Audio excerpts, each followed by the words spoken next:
Good morning. Today we are going to learn some narrative techniques. As I mentioned, narrative techniques are methods that devisers and writers use to captivate and engage readers. Now, one of them is the Deus ex machina or Deus e machina. So the pronunciation needs to be looked into. So let's see what this Deus ex machina means.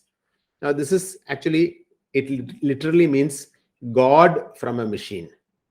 So, the author is writing about it, and in this, a mechanical device used in ancient theater to transport deities onto the stage at a critical point to resolve a seemingly irresolvable conflict.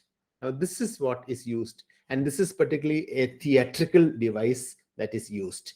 Deus ex machina or Deus ex machina. God from a machine. That's what you're supposed to understand. So in theaters, when there is an irresolvable conflict, suddenly God comes in. Now, this is a sort of mechanical device that is used in ancient theaters, and to sort of resolve something which is irresolvable by man, God comes in.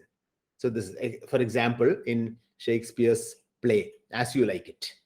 Shakespeare brings in the goddess Hymen to marry off the characters. So suddenly, Hymen, the goddess, comes in and marries off the characters. So this is basically what you call Deus ex machina or machina. So this term is now used. So now in the modern terms, this term is now used for any improbable or unexpected contrivance by which an author resolves the complications of the plot in a play or novel, and which has not been convincingly prepared for in the preceding action.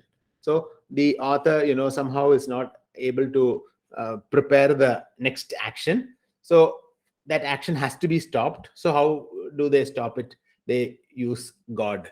God is brought in, or something extraordinary is brought in. So this term is now used not only for gods but for something extraordinary. So something extraordinary is brought in, and somehow the complications of the plot are suddenly resolved, and then the narration continues. So this particular sort of narration is called the Deus ex machina or the Deus ex machina. Narrative techniques. This is found in Appreciating Fiction, page 24. Now, in this narrative fiction is basically how one tells a story. So when you tell a story out to someone, you are narrating this story to another person. So you might have had your mother narrating stories to you during bedtime. You call them bedtime stories. So this sort of narration, this narrative technique has been used by different authors, different writers in different ways.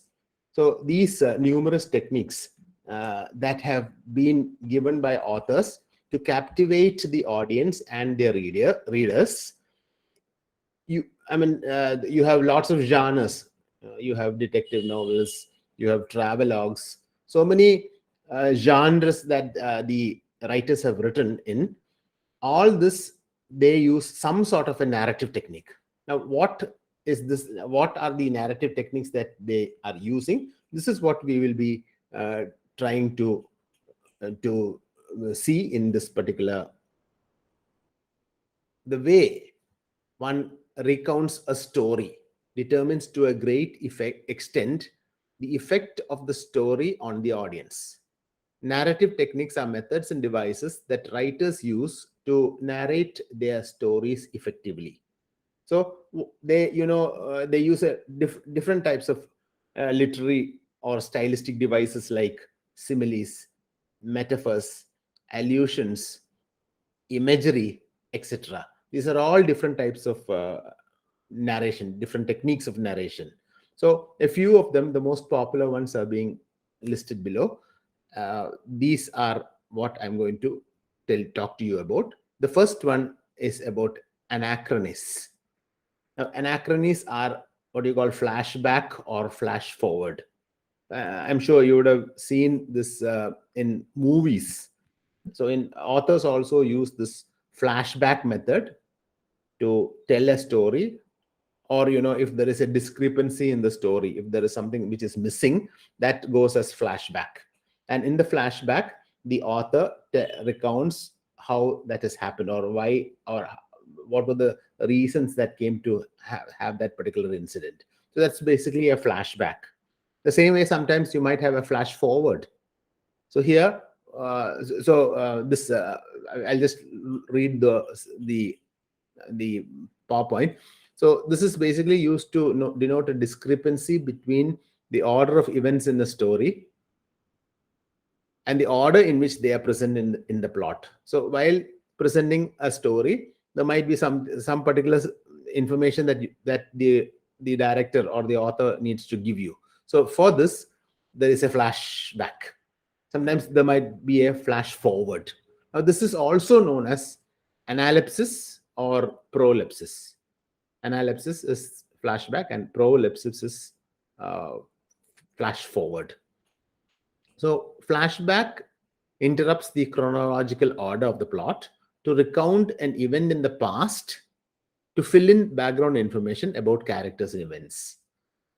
So this is flashback. The same way flash forward is also there. In flash forward, this is an interjected scene in a narrative that takes the narrative forward in time from current time in the story.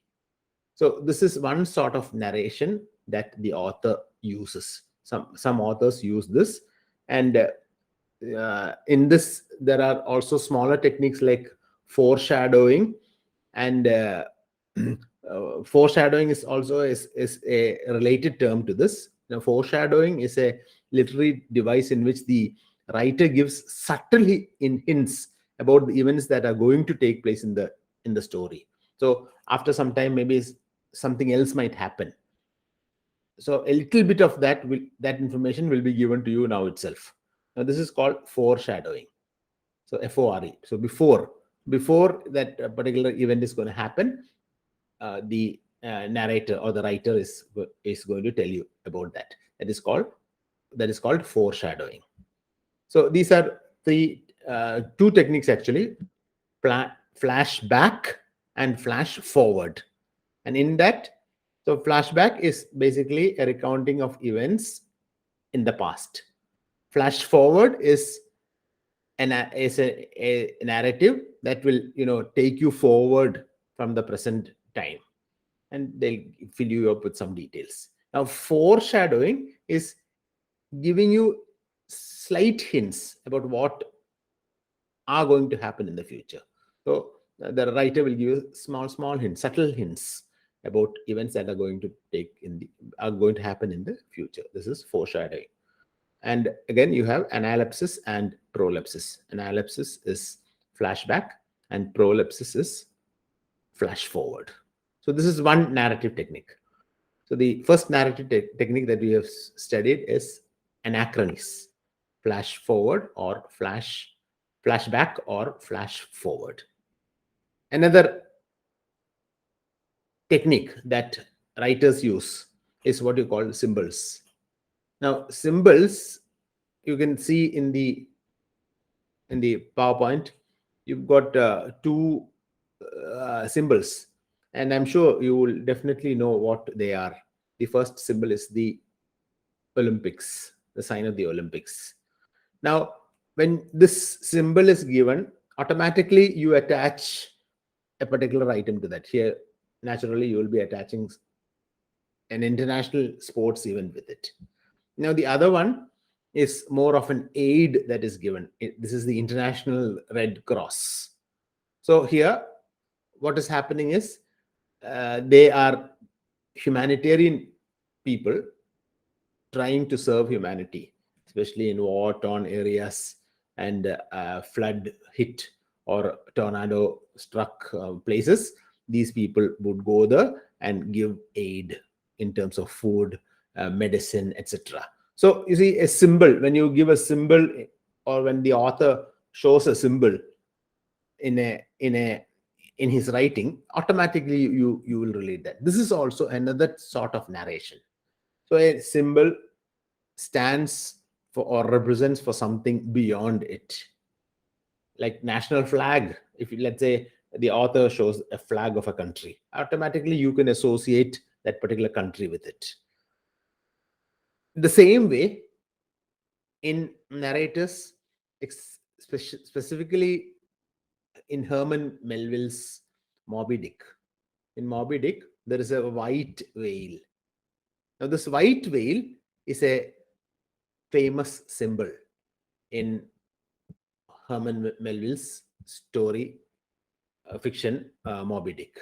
So, if you like to know more about it, you need to look into this. But this is basically what you need to understand, that one particular symbol that Herman Melville uses in Moby Dick is a white whale. The same way, other symbols could be the Olympic sports symbol, International Red Cross symbol, the national flags. All these are different symbols that authors use to narrate something, to say something. Another technique that narrators use is what you call the technique of irony. Now, irony is the technique of implying something very different from what one ostensibly says. So, I'm reading that particular part. I hope you have read that play by Shakespeare's Julius Caesar. Now, in Julius Caesar, the very famous lines by Antony, when Antony addresses the crowd, Antony says Brutus is an honorable man, and he keeps repeating that Brutus is an honorable man. But it really implies that Brutus is dishonorable. Now, this is irony. So, in Shakespeare's, I'm just reading that portion from the text. In Shakespeare's Julius Caesar, when Antony repeatedly says to the crowd that Brutus is an honorable man, it implies that Brutus is in fact dishonorable. So, this is the technique that certain authors, certain narrators use, and it's called the technique of irony.